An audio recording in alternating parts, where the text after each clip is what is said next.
Hello everyone, Derek here with a Q&A for Fire Emblem Fates Conquest. Earlier today I put out a call on Twitter for your questions about the game, and I decided to go through and answer as many of them as I can. Now I'm going to be rapid firing these because I have 8 pages worth of these questions. So I'm going to try to get through as many as I can, as quickly as I can, and see if I can give you guys some clarification on the game itself. Now keep in mind I have played very little of the game in the grand scheme of things. There are 3 campaigns: Conquest, Birthright, and Revelation.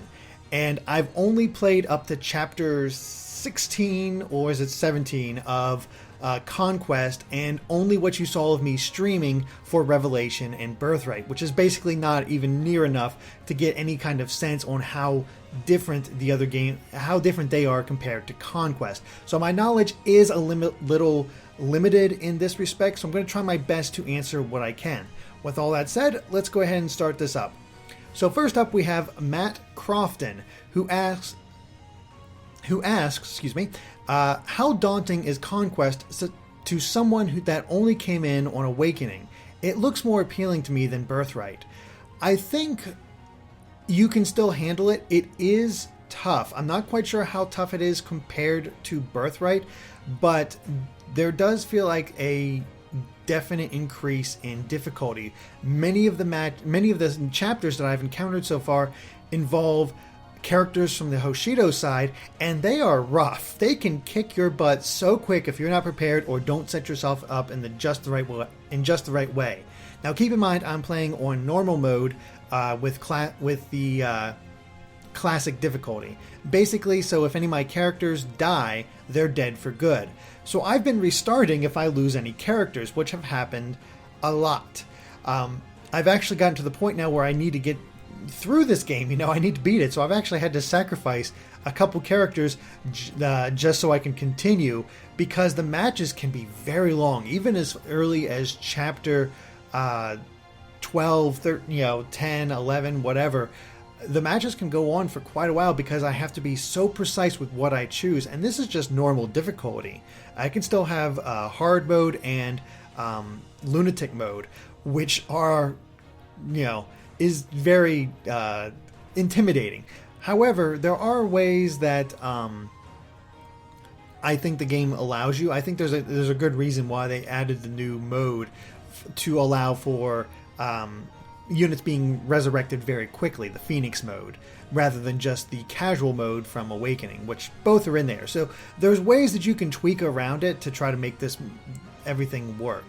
Keep in mind though that you cannot choose how your characters die after the game begins. If you can change your difficulty, lowering it from lunatic to hard or hard to normal, but you can't go back up. But if you have you're set to your characters die, you cannot change it to all of a sudden it be casual where they resurrect after the end of the match. And same if you're on casual and you want to raise the difficulty a bit, you can't do that. So you're locked in on one end, but you can still play around with the other, and it can be quite a challenge. But I think if you dedicate yourself to it, you can still totally beat this game. I'm just in more of a rush since I have an embargo to meet. If I was doing this normally, I wouldn't be too concerned about the difficulty at all. I'd take a break, think about my tactics, and sort of go from there.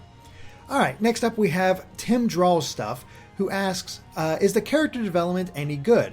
Yes, I would say it's really good. There are a lot of characters, and by doing the interactions, the support conversations, you get a sense of a lot of these characters, and more gets revealed as you learn from each one, and seeing the way these characters interact is very interesting. And I think the strongest character out of everyone, and this is so surprising to me because Lords in Fire Emblem tend to be a little dull. They're sort of samey. They're righteous. They're just good guys, but that makes them kind of not especially interesting for the most part. But they can still be fun, but they might not be super interesting. Corrin, with his multiple choices that you can do, like between just in that very beginning, and his goals overall, makes him a very likable, very relatable character. You can sort of see where he's coming from in each of these choices, and it's tough. You can definitely see it wearing on him, and especially in Conquest, where he's trying to change the system from within, which is proving to be an extremely hard task. So that makes it pretty interesting, I think, and the character development, I think, across the board works very well. Next up is Regike, who asks, how good is the localization in your opinion? I think it's very good. I don't, I of course don't know anything about the Japanese version to say how many different things there are compared to, outside of of course, petting being taken out and limiting a few of the more, I guess, sexual interactions. I'm not quite, that's not exactly the right term for that. It's not at all. But how you can encounter other people in the bathhouse. I'm not sure what happened when you met a female character in the bathhouse in the Japanese version. In the English version, no matter, you'll get a little line of dialogue from the female character reacting to Corrin walking in, and then he'll immediately run out. You saw a little bit of that from my Lucina amiibo video at the very end, where I had him walk in on Elise, but that character that you walk in on is random. But yeah, that's sort of the basics of it. It all works, I think, and they didn't. People are claiming, of course, censorship because we lost the petting mini game and we lost a couple of the other things, just very minor things, nothing major. We still have a character that is. Whose dialogue is almost exclusively sexual innuendos, at least with his spoken dialogue during combat and whatnot. Like, he'll kill an enemy and I believe he said, "Was it good for you?" I'm like, what? It's kind of crazy. So don't worry too much about the localization. I think it works just fine. Next up is Charles Dodd, who says, what order do you recommend playing the stories in and why? Well, Nintendo sent me the special edition version, which comes with all three versions of the game, the Birthright, Conquest, and Revelation. The game itself recommends to do the other two before Revelation, and I would agree with that because Revelation goes into spoiler territory right away. They reveal some of the late game stuff or mid game stuff that gets revealed in at least Conquest. I actually would recommend, if you want to go from a rising difficulty path, to go Birthright, Conquest, and then Revelation. I don't think Revelation is as hard as Conquest, but you still want to get those story tidbits to sort of learn more about each of the characters, since you can meet both in Revelation. So yeah, I would recommend that order, and I think it would work well. Next up is Matthew Reese, who asks, do you like the story so far? Yes, I think it's a great story. I think it's interesting to have this sort of interest. It's definitely involved because you have Corrin, who's trying, at least in the Conquest line, trying to change the system from within. And it's fascinating seeing him try to work within that system and have it be turned around on him at almost every opportunity. And basically, like, I want to change things. I want to stop the mindless killing, and every turn there's just more mindless killing and people working against him, so he can't get the peace that he's trying to achieve. And it makes it really fascinating seeing him trying to work within the system and having people in Hoshido claim him as a traitor, and others sort of seeing where he's trying to come from, that he's trying to obtain this peace, and others seeing that him trying to do this and outright stop it. I think it's a good story. I really do. Next up is Jacob Allen Stout.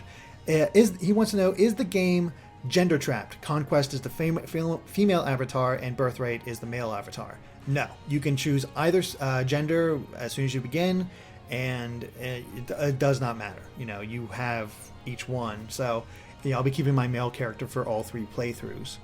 Les Yolo Crayolo, I think your name was. Sorry. Is it really that hard? I think it can be. I think it depends on your style. If you're going on normal mode on Conquest, I'm still getting my butt kicked. But a lot of that time is because I'll lose a character and I want to restart. Now, because I want to try to get through the game and try to make decent progress, in fact, I'm not as far as I was hoping I would be by this point, I've been restarting. I was restarting whenever I lost a character, which of course would add more time, especially since they could be very long. And I've unfortunately had to institute a new policy where if I lose a character towards the end of a chapter, I have to just let them go because I'm so close. And unfortunately, I lost one character to a very stupid mistake, and I just had to stick with it. And I lost another character because of a unfortunate crit. So, you know, stuff like that happens, and you just have to roll with the punches, unfortunately. But I think if you... the game does challenge me quite a bit. So I think it can be that hard depending on what kind of challenge you're looking for. If that helps, hopefully. Yeah, I think it can be hard. I don't think it's overly difficult, but is depending on your play style. So we'll see. Patrick Johnson wants to know if Corrin is able to turn certain appendages into parts of a dragon like he's able to in Smash without actually going full dragon. Yes, he is. Once you get the Yato and unlock the ability to become a dragon, whenever you do a crit as Corrin, he will actually know. I'm not sure if it's a crit or is a special ability that he has that you can have equipped. But basically, he'll do a special attack as major attack, and of course, do that whole crit animation. And it basically comes down to his animations in Smash, where he's sent out like a lance form forward to stab somebody. His hand transforms into the mouth, and he just does some of those animations from Smash Brothers. Now, of course, they've been expanded on in Smash, but I think it actually works and really emphasizes his dragon abilities. It's pretty cool, actually. Let's see. Next up is Moises Ceratos, who wants to know, or actually says, I'm getting Conquest. Can you give me some tips in leveling up the characters? Is it only DLC? Thanks. I'm really hoping for you to answer. Well, here's your answer. The best thing I can do is to say about leveling up your characters is try to partner them up as much as possible. Maybe not pair them up, maybe have them just side to side and try to get as many as you can to hit enemies. That way each of them gets at least a little bit of experience. I've never been wanting for experience as far as I can tell throughout the story. I've never felt under-leveled compared to anybody else at any point, but I've also been trying to spread out the levels as much as possible amongst my party. Is it only DLC? No, you can get... I'm not quite sure what that part of the answer is. I mean, I guess you can use the DLC as maybe leveling in Conquest. I haven't actually gotten any of the DLC, so I can't really answer that, but hopefully that answers your question as much as possible. Next up is Sean, or Lupisaurus Rex on Twitter. He wants to know, does it have same turn reinforcements like Awakening, where enemy reinforcements spawn and then move on the same turn? No, they do not move on the same turn. They'll pop in, you'll see that they're there, and then the next turn is when they actually move and do their thing. Let's see. Next up is Red Wind. How is the voice acting and dialogue? I think the dialogue is good. The voice acting really depends on your preferences. I know a lot of people are a little down on the voice acting, but I think when you give them a little bit longer bits of dialogue to say, the acting comes across really well. Now, some of them are maybe not the best, but I think overall the acting is quite good. I think it's on par with Awakening. Alright, next up is Coffee Rodrigo, who wants to know, is Corrin as broken in Fire Emblem as he is in Smash? Yes. Well, not really. Corrin can get his butt kicked, but he is a tank. If you strategize just the right way to make sure that Corrin can take a few hits and then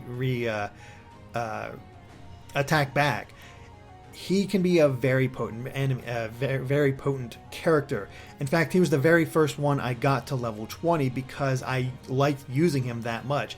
He's great for defense. He's a great tank because you can make him use the Dragonstone and take some of the harder hits. Now he's still vulnerable. Some of these hits can still really screw him up, but if you partner him up with the right characters and keep his defense high, he can really tank through and help your other characters get levels as well. But he's also, because he's partnering up with everybody, he has a lot of experience that way. I actually have him having C-level support conversations with most of my main party, so it's actually pretty interesting.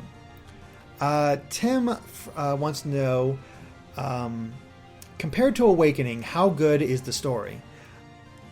Now I gotta admit something here. Where I've actually played through parts of Awakening Story, but I kept getting called away to do other things, so I never actually finished Awakening Story. So I've not really gotten far enough to see all the different things and how exactly Awakening evolves or whatnot. But I've heard from a lot of people that Awakening is sort of like a standard story. There's not really any surprises. It works. It's fine, but it's not really amazing. I think Fates has the opportunity to be a really good story. Already in just Conquest, I'm intrigued by what's going on, and I'm intrigued where it's going to go, because you really don't know how Corrin is going to solve this problem. This is a very big problem to try to stop this war, and I find it interesting. I find it a lot of fun to go through. All right, next up is Sanzaros, who wants to know best waifu. Well, I wasn't sure how to go there, and I haven't met all the women yet, so I can't really say. But in Conquest, I have gotten married. I actually got married to Felicia, and I thought it was thematically relevant. That's sort of how I choose waifu, essentially, is because I look at how the character would go from that point on. So Corrin was raised in seclusion, and Felicia was there to dote on him and help him out as a maid and whatnot. So I can sort of see a connection forming there. So that's why I chose Felicia for the wife of Corrin in Conquest. It also helps that she is an amazing partner for Corrin, because she can not only help and throw kunai from afar in order to hit enemies and really make a good partner for him offensively, but she's also always there to heal him with her staves, which makes her just a great ally for Corrin, and really just sort of that jack of all trades to help him out. For Hoshido, I'm not quite sure who I'm going to pick yet. I'm leaning towards Hanoka, but I'm curious who else I'm going to meet. I might also go with Rinka, because I think she's really fun as a character. I haven't really fully decided yet. I'm saving Azora as my wife for Corrin till Revelation, because I feel like that's the canon ending. So it just really feels like Corrin and Azora should be a couple. At least that's my ship. So that's sort of what I'm going with all my waifus and all the different areas that I'm going to be choosing. Next up is Muse Yip, who asks... this is a repeat. Basically wants to know my opinion on the writing and voice acting. And again, I think they're good. I think they work. I think there's a couple weak points here and there. At least where you put your headcanon in as far as how they would talk. But yeah, it's I think it all works. Fireblade is next, who wants to know, is it beginner friendly? And yes, I think it can be beginner friendly because of the different options. If you choose casual, if you choose the normal difficulty and casual mode where your characters don't die for good, you could easily get through this game with little issues. I mean, yeah, you'll probably end up losing characters or whatever, but you can still make forward progress. And if it's still giving you difficulty early on, and you noticing that it's being that big of a problem, you do have Phoenix mode, which will make it even easier. Now, you can use that as an opportunity to get better at one version of the game, so when you play the next version, if you're interested, you can try the harder difficulty and slowly make yourself better and better. So I do think it's beginner friendly and will work for most people as far as difficulty goes. It just can be a big challenge. Paper Luigi wants to know, when you get to the branch of fate, will your choice be pre-chosen depending on the game? Unfortunately, I don't know that, because I got the special edition where all of the choices are on a single cartridge. Now, when I played the Japanese version, I downloaded I did the digital version, which just gets you the first 5 chapters up until the choice. So a little bit of chapter 6 as well once you actually get to the choice. From that point, you choose which version you want by going to the eShop, and that's how you go for it. So I have to imagine if you get the cartridge, once you get to the choice, you'll either be able to buy either just, like, let's say you got Conquest, you'll be able to just go to Conquest and just continue on like where there's no issue, Or if you pick Birthright, it'll take you to the eShop in order to purchase it and go through that way. I don't know for sure, but that's how I'm guessing it's going to work. Next up is Little Tyrone, who wants to know, would you recommend one over the other for someone who's just getting one? I think Birthright might be a little bit more beginner-friendly, just because you have the opportunity to grind if you're really having that much trouble. Conquest, there is no opportunities for that. You are constantly being pushed forwards like the classic Fire Emblems. So if you've ever watched any of my Fire Emblem live streams, pretty much like that. You're just going from mission to mission. Let's see. Zane Train is next. What are the kids' localized names? I have only gotten one kid, and I believe, if I remember correctly, I might get this wrong because I'm just not sure off the top of my head, because I just got her. Corin's kid with Felicia is named Fuma, I want to say. Starts with an F. She's cute. She's a cute kid, and she can well, I'm not going to go into much depth like that because I do want to keep this pretty spoiler-free. Joshua T wants to know, are you ever really short on experience points?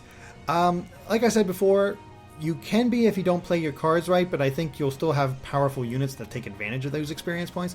You just might not have as much support as you need, and you can face a lot of enemies, so I highly recommend just spreading out your troops and trying to get as many as possible to take advantage of the experience available. Because I don't really feel like you're short, but I do think you can make yourself in a bit of trouble if you do that sort of thing. Andrew, the Wind Mask, wants to know, are there dank memes? I have not noticed any memes. Maybe some sly allusions to things, but nothing outright. There's nothing as overt as Triforce Heroes, for example. Next up is Alex Trevino, who wants to know, have you regretted some of the decisions that you've made in the game? I've heard there's a lot of outcomes in Fates.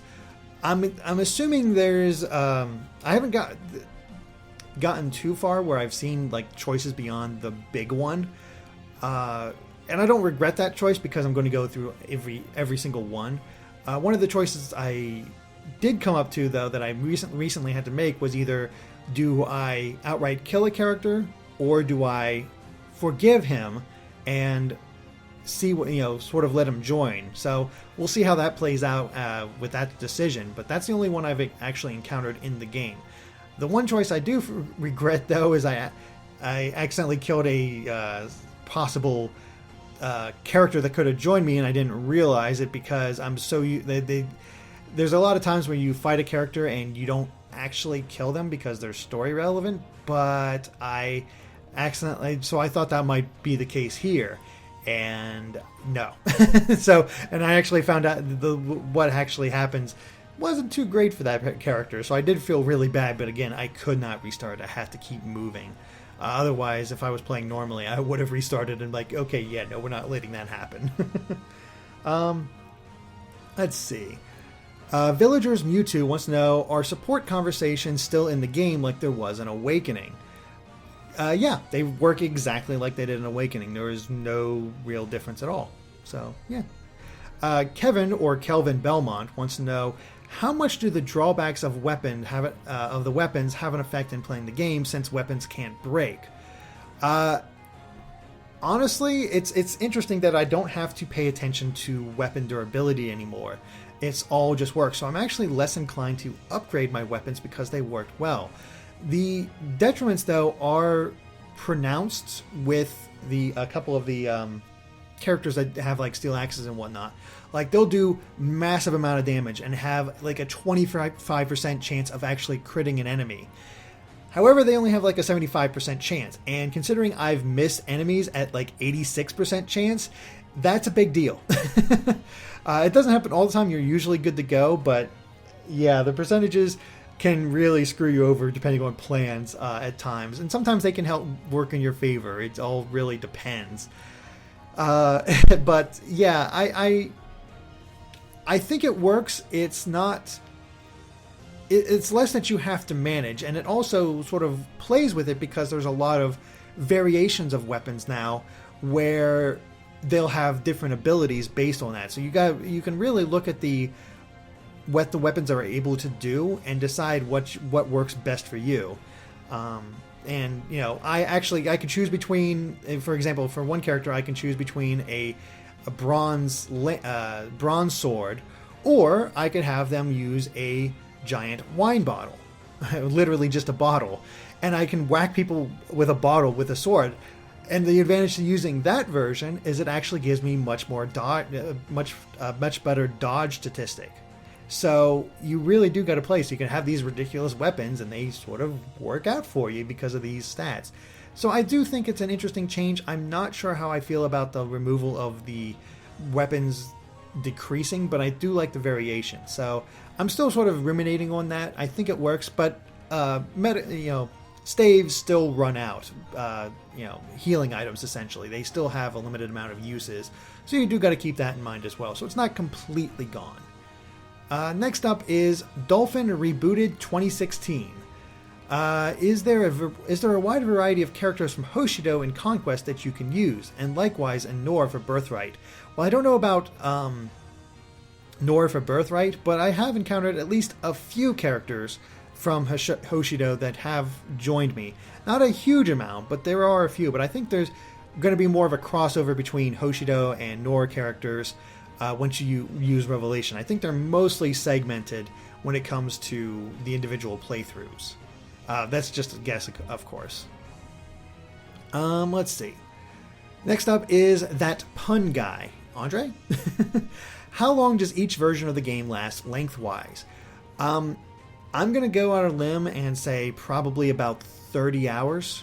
Maybe more, depending on how much trouble you have or how quick, maybe, difficulty. And yeah. Basically, I looked this up just so I could find out exactly how far I needed to get, or what I was looking at. Each playthrough has 28 chapters, and that's not including the paralogs that can happen in all. And to extend that, and of course in Birthright you can do extra mission, Birthright and Revelation, excuse me, where you can take on extra missions in order to level up your characters. So each version of this game is incredibly meaty. Getting, this is a massive, massive game. If you want to do every part of every choice for yourself and see exactly how the plot goes in each one, you can look at probably at least 90 hours of gameplay overall, and that's huge. Absolutely huge. It's mind-blowing, really. It's yeah. Let's see. Howard the Duck wants to know, will the amiibo match your level in the game, or do they start at a fixed point? Is it based on the level of the amiibo in Smash? So no, the amiibo thing doesn't work. It has nothing to do with Smash, and they don't match your level in the game. They are already set to their own level, and if you watch my Lucina video, you can see that level is quite high.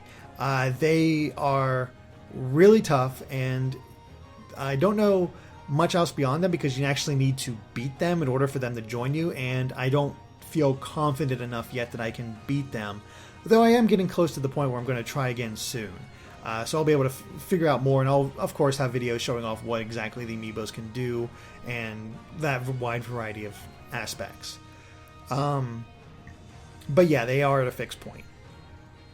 Phil, or Spotter X4, wants to know, how differently does Corrin operate as a unit than Robin? Which do you prefer? Robin is more of a jack-of-all-trades character, where you can use swords or tomes, and you have sort of this range aspect to your character that you can sort of play around with. Corrin is all about attacking and defense. It's very much a get up there close and hit enemies hard type of character, and being able to take the damage back because of being able to transform into a dragon, as long as you don't have certain things that, of course, that can just wipe out dragons. Robin is, at least the way I played him in Awakening, was hold back and sort of act as a support rather than somebody in there in the thick of things. You could still play him that way, but the way I played him was definitely hold him back because I didn't want to lose Robin at all. I don't feel that threat of losing Corrin. And as far as who I prefer, I actually think I prefer Corrin. Corrin is a great character. Next up is Jimbo, who wants to know, does the new weapon triangle and non-breakable weapons add or detract from the game from a series veteran standpoint? I think some series veterans will take some issue with the non-breakable weapons, but as somebody who's just a general fan of Fire Emblem, I don't think they're that bad. I think they do find a way to make them work. Yeah, it's not tradition, but it does give the game its own feel. And the new weapon triangle is, I think it's like red beats blue, blue beats green, green beats red. It's still that same weapons where swords beat axes, axes beat lances, and lances beat swords. But they've added in the others, which is why they go more color-based now. So you can more easily see which version is, the better option. Because, now swords, I can't remember it off the top of my head, but swords, let's say, are red, and they always beat every blue item or weapon. So axes and, let's say, kunai, and the type of tome that also does that. So you have this way that it's sort of been expanded, and it makes sense and actually keeps you in line for how exactly, which is the best method for taking on the possible enemies. And I think it all works, but I'm not quite sure exactly how veterans will take it. I think they could accept it, though, because the game is still, good. Kevin S. Wants to know, how are the character conversations compared to Awakening? I'd say just as good. There are some really funny ones. There are some that are more serious. There are some that leave me interested in how things will evolve. They do a great job at giving these characters, character. The Raven Gamer wants to know, how big a difference is there in difficulty between the 3 playthroughs? I can't tell you for sure yet, but I do know Nor is kicking my butt, and I do know the developers have said that Hoshido is the easiest, Nor is the hardest, and Revelations is somewhere in between. So that's just something to keep in mind, I suppose. Matthew170 wants to know, is there any references to, or Easter eggs to past Fire Emblem games? Not that I've seen. I have not played all the games, of course, so I could easily be missing some references or anything like that, but I have not seen anything that's so overt that I would recognize it, other than the amiibo, where, if you watch that amiibo video, Lucina will mention how she was sort of allude to the fact that she was in Smash Brothers, and same with Robin, and they'll sort of mention Ike will mention his backstory as a mercenary and loving to fight and all that. So that's about as far as you get as amiibo, at least that I've noticed so far. Again, in the grand scheme of things, I've barely notched into this game. Barely gotten that far into this game. Sakumi wants to know, can I play the game without having played any Fire Emblem yet? Yes, I think this is a very good starting point. You have a lot of choices, of course. There's a lot of ways they can make it easy for you if you're having difficulty with it, and there's no connections to any previous Fire Emblem games, at least none that I've seen yet. So you can go into this with no recollection of what happened in previous Fire Emblem games and be just fine. It's like Final Fantasy, where some games interconnect and others don't. This is one of those cases where this game just does not interconnect with the others. So you'll be fine. Christian Navarro wants to know just how difficult is Conquest in comparison to Birthright. I can't say for sure, once again, but it is tough, and Birthright you do have the ability to grind. So I think Conquest will definitely give you your biggest challenge. Year of the RPG or the RPG Girl wants to know, could someone who only played casual normal when Awakening survive classic normal in Conquest? Yes, I think you could do it. Just be ready to restart if you don't want to lose any characters. That's the thing. That's sort of like the de facto idea for Classic is, oh no, I lost this character. Gotta restart. And it does add to the tension, but you could also play it like I do my streams where, well, I lost that character. There's nothing I can do about it. Let's just keep moving on. And they throw enough characters at you that unless you're losing them left and right, you'll be fine to get through the game. Next up is Hakayami. Wants to know, is there a lunatic mode? So very, very hard mode. And of course, a repeat of the question. No, we already answered that question, where you wanted to know if the enemies moved as soon as they spawned. They don't. Is there a lunatic mode? Yep, there is a lunatic mode. I've not tried it. And Angel Rosa wants to know, how does it stack up against other FE titles that you've played? What are some of the changes that you dislike? I think it is, if you like Fire Emblem, you'll like Fates. It is just as good as the others, I think. I don't know. I haven't played enough of the classic games to really say how it compares, but I do think it has one of the strongest stories that I've encountered, at least since Path of Radiance. It is very good as far as a story is concerned. Changes, I'm unsure still on the removal of the limited use of items, or weapons, I should say. But some of the other changes, like My Castle, they work. They really help sort of build up this bond and gives you a different sense to do. It does feel like a sort of break in between each mission, because these missions can be long and they can be grueling at times. So I think it works. I'm not quite sure how it'd stack up right yet against the other titles until I've fully played everything. But on the most basic sense, yeah, I am enjoying it. Acker wants to know, are the units in the hot springs dressed because of censorship? Because of True, this is just weird. I forget offhand how they appeared in the hot springs normally, or at least in Japan. But in the US version, they're wearing swimsuits. If they were just in bath towels before, I'm not sure if that's a major difference or censorship, because you can actually buy the bath towels for the characters as accessories. So they're not gone. The bath towels are still there. You're just not wearing the bath towels in. And of course, you can't expect them to be naked. This is, a family-friendly game overall, well, mostly. So really, if you compare how much skin they show in the bath towel, how much skin they show in the swimsuit, they're showing more skin in the swimsuit. The bath towel just has the implication that they're wearing nothing underneath that, but you're still not seeing that much.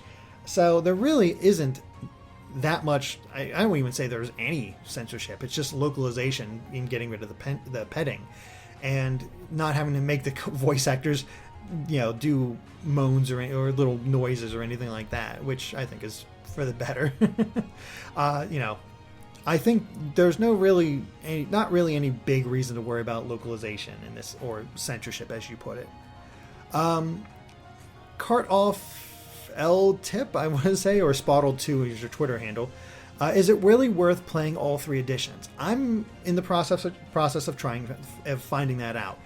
I think on the basic level, at least one version is definitely worth playing, either Conquest or Birthright, depending on your choice. The question of whether each one is worth playing, as a total, I can't say for sure yet, because I've not experienced them all overall. But if I had to take a guess, if you like Fire Emblem, it's well worth getting all 3 versions. I do think that's the case. Darren Shields wants to know, would you like Fire Emblem Fates on the Wii U, or are you happy with the direction Nintendo Atlas are going with Shin Megami Tensei Cross Fire Emblem? Well, Shin Megami Tensei Cross Fire Emblem is its completely own unique thing. Yeah, it has Fire Emblem characters. Yeah, it's being done by Atlas to do their own take on it. But you should not take this as that's the way Fire Emblem is going to be on consoles. That's just sort of, its own thing. Fates on the 3DS, I think, works. I think they found their niche because the graphics look nice. They do a lot of impressive things, actually, with the graphics engine in this game. And being able to take a game this long on the go and being, I think makes sense, because it is quite involving.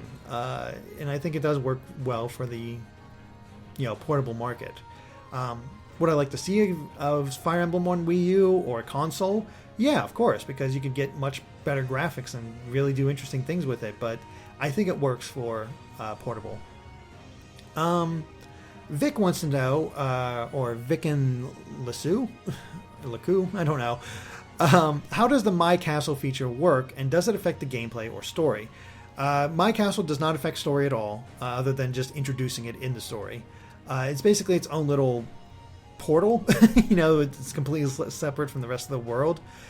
And it's basically a way for you to buy new weapons in between matches or in between chapters, interact with the characters, do multiplayer, try out different aspects of it, upgrade, and even like it ties into the multiplayer where if you street pass somebody or whatnot, you can challenge their castle or they can challenge your castle, and you can exchange items and whatnot that way. So it all makes sense from that perspective. It's just sort of like a way to sort of unwind and give you actually a place that you can customize and change however you like and do whatever you feel is best for your for your castle. Now there are invasions that happen in the game. I've only had one so far, but they can be invaded and have just generic enemies challenge you, and you have to defend your castle. Nothing will bad will happen if they destroy anything. It'll be resurrected afterwards.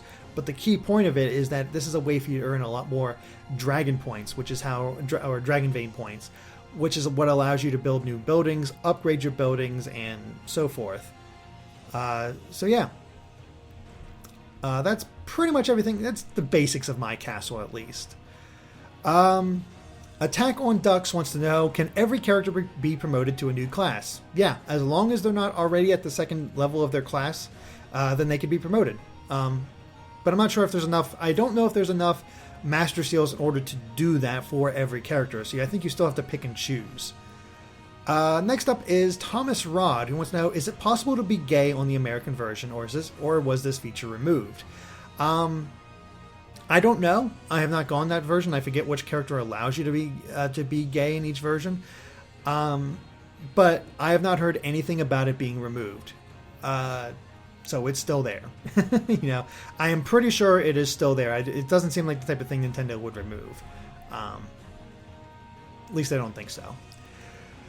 Let's see. Nicholas Pierce wants to know, what kind of multiplayer options are there? There's at least a Street Pass option. I'm not sure if there's a way to challenge other people directly. I have not looked into the multiplayer too much because the main draw for me is the single player. But I think there's a ways to interact with friends and whatnot. Alright guys, well we've gone 40 minutes already, and I think I'm going to call it here for now. I'm going to pick up with part 2 and answer even more of your questions later. But if you could probably hear this right now, I have apparently the apartment maids sweeping outside my door. So I don't want to have in the background. With all that said, I will continue with these questions and answer even more of them in the next part. And definitely stay tuned to Game Explained for more on Fire Emblem Fates and other things gaming as well. Alright guys, bye.